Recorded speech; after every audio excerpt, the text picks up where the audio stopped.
This episode of Test Drive is made possible by RateMyEV.com.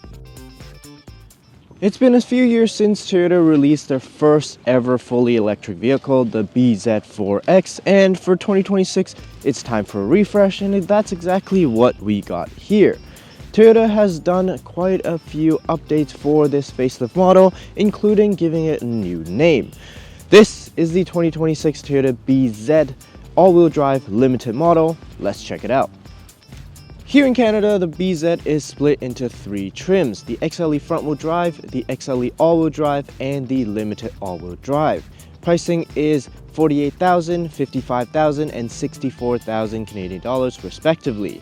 Compared to the 2024 model year BZ4X we tested, pricing has actually gone down slightly. Additionally, at the time of filming, which is April of 2026, Toyota is also doing some pretty substantial incentives for the BZ. For the two XLE trims, they're doing $5,000 off for each trim, which makes them qualify for the government rebate program, which is another $5,000 off. And then for the limited trim, which is a little high in terms of price to qualify for the government rebate, they've matched the incentives plus the rebate and gave it $10,000 off. So effectively, all three trims are now $10,000 off.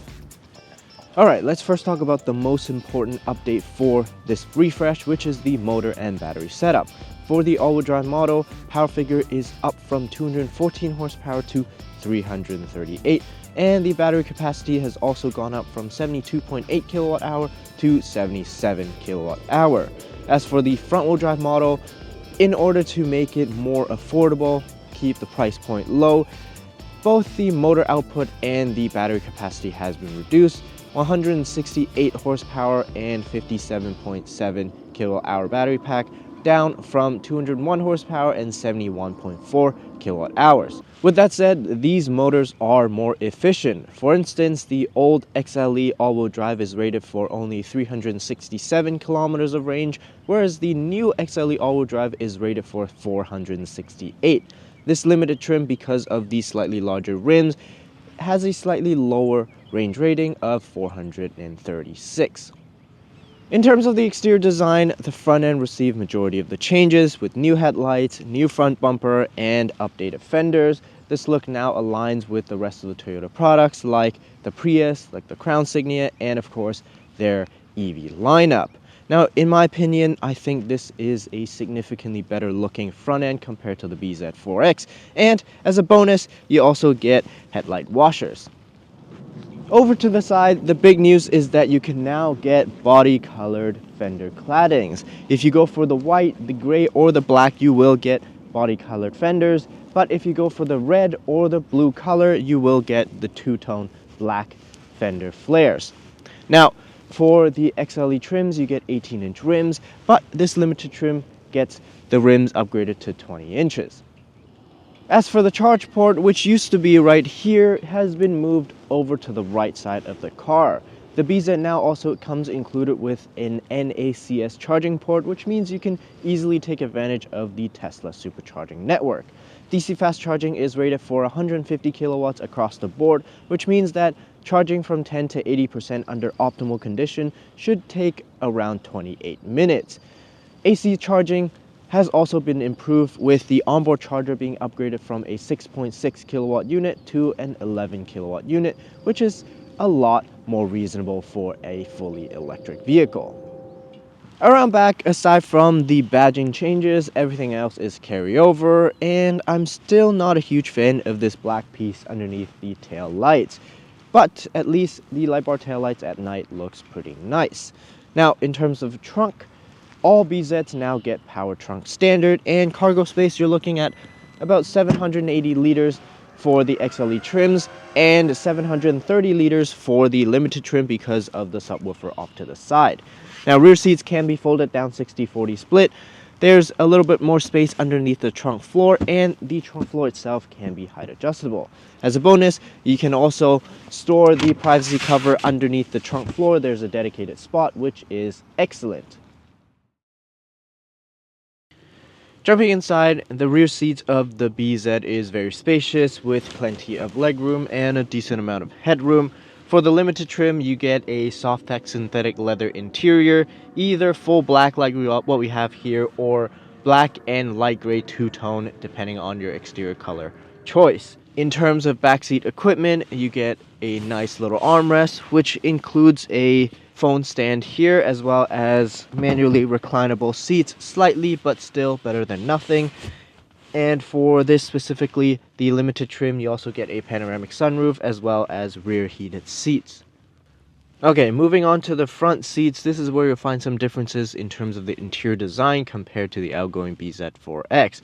Now you still get the small steering wheel with the cluster all the way up there, which you have to look over the steering wheel to see, but over here in the middle, you get some pretty big changes. Now Toyota has reorganized everything in terms of layout, so now everything looks a little bit more clean, a little bit more open, and you also get dual wireless charger as standard, as well as a center console that can be opened from both sides. There's also a new larger infotainment screen, 14 inches instead of 12 inches. The screen also includes dials for your temperature as well as your volume, which is nice. However, in fairness, the extra screen space is just really the climate control. Now, this new screen has the climate control within the touchscreen. The old BZ4X had a separate touch capacitive panel for the climate control. So in reality, the usable space is somewhat same, except for when you're navigating, where you can hide the climate to make the screen a little bit bigger. As for other equipment and features, for this Limited trim, you get a JBL sound system, a digital rear view mirror, heated and ventilated front seats, memory driver seat, heated steering wheel, as well as heating pads underneath the steering column and in place of the glove box. Now, these heating pads radiate heat to your knees, so it reduces the need to turn on the HVAC when the weather is cold, which in turn benefits the efficiency. On the passenger side, it actually works really well. However, on the driver's side, because the heating pad is only underneath the steering column and not to the side of the steering column, it's not as effective in terms of heating up your knees and legs. If you're an EV owner, you're probably familiar with how your electric vehicle behaves around public chargers, whether if it's level 2 or level 3 when it comes to their real-world performances. However, as reviewers, we just don't get enough opportunities to use these on a regular basis, which is why you should check out our sponsor for today's video if you're in the market for an electric vehicle, RateMyEV.com. RateMyEV.com is an owner-based review platform for electric vehicles, which you would be able to find insights where we might not be able to provide. If you already are an EV owner, leave a review in there. Let us know your experience with EV chargers, especially public EV charging stations. Given that this new BZ all-wheel drive has almost 60% more power compared to the outgoing model, it feels substantially quicker. Toyota says this now gets to 100 kilometers an hour in 5.1 seconds, which is about 1.8 seconds faster than the outgoing all-wheel drive model. Now on the Lexus RZ, it has the M mode, which allows you to play with the virtual gearbox, and it had a bunch of electric engine sounds. This BZ had none of that, just some good old electric silence. Another new addition for this year is the more adjustable regen braking. In the past, there was only one button, which adds a little bit more regen braking down in the center console here. Now you have paddles behind the steering wheel to adjust regen braking in 4 different levels. Now, there's still no one pedal drive, and when the car is cold, there's significantly less regen braking, so keep that in mind. If you want full regen braking, you have to get down to about 85% or lower battery percentage to get full regen braking. Anything above that, it will have limited regen braking. As far as steering goes, the small steering wheel isn't really a big deal in my opinion. Steering is relatively light, so lock-to-lock maneuvers are pretty easy. There's not much steering feel, but then again, this is a comfort car, so it doesn't really matter. However, in terms of ergonomics, I'm not 100% sure.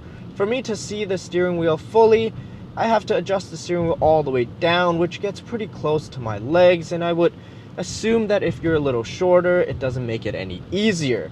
Now, it's probably wise to have sort of a squared off steering wheel like some other brands which have, this sort of similar setup with the cluster on top. But Toyota has stuck with the circle steering wheel, which I think, depending on your size, it could be an issue. Ride quality on the BZ is actually really good. Toyota has no intentions of making this a sporty vehicle, so suspension tuning is definitely comfort oriented. It doesn't have adaptive dampers or anything like that, but the McPherson strut double wishbone combo keeps the ride pretty smooth without it feeling floaty, which is good. As for cabin and sound isolation, it's decent, but because it's so quiet when you're driving at low speeds, on the highway at speed, you will definitely notice some road noise and wind noise. As for efficiency, with the outside temperature at about 5 degrees Celsius, I was able to manage 15-16 kilowatt hour per 100 kilometers in the city and about 20 kilowatt hour per 100 kilometers on the highway without having the climate fan turned on. So taking an average, that's about 400 kilometers of total driving range, which is not bad. However, with that said, on a warmer day, like yesterday, it was about 10 degrees Celsius, driving in the city and on the highway with mixed traffic, I was actually able to manage anywhere between 12 to 15 kilowatt hour per 100 kilometers, which is very impressive. As a snapshot, after driving about 200 kilometers, as it stands right now, I'm averaging 17.4 kilowatt hour per 100 kilometers in winter/spring weather, anywhere between 0 degrees to 10 degrees like yesterday. In terms of safety tech, this gets Toyota Safety Sense 3.0, which includes features like emergency braking, lane departure warning, rear cross traffic alert, adaptive cruise control, and lane tracing. This trim also includes front cross traffic alert, 360 camera, highway lane change assist, highway hands-free traffic jam assist, as well as auto parking. The ADAS features on this car works well. The advanced park function not only allows you to easily pick a parking spot on screen, it will also allow you to mark down a custom parking spot for the car to park as well. Overall, I think Toyota has made some really good updates for the new BZ. More range, more power, better charging, and so on. Out of the three trims, the XLE all-wheel drive is going to be the obvious volume seller, and if you catch them on sale, like the current 10 grand incentives and rebates, they're essentially the same price as a RAV4, if not even cheaper. So, with the gas prices as high as they are right now, this is actually a very compelling option.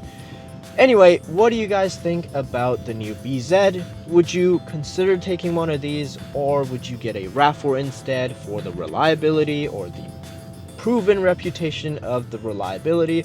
Or are you considering something similar to this like a CHR or the BZ Woodland? Anyway, let me know down in the comments below. Thank you for watching. Don't forget to like and subscribe, and we'll see you in the next one. Let's do one more try of that 338 horsepower launch.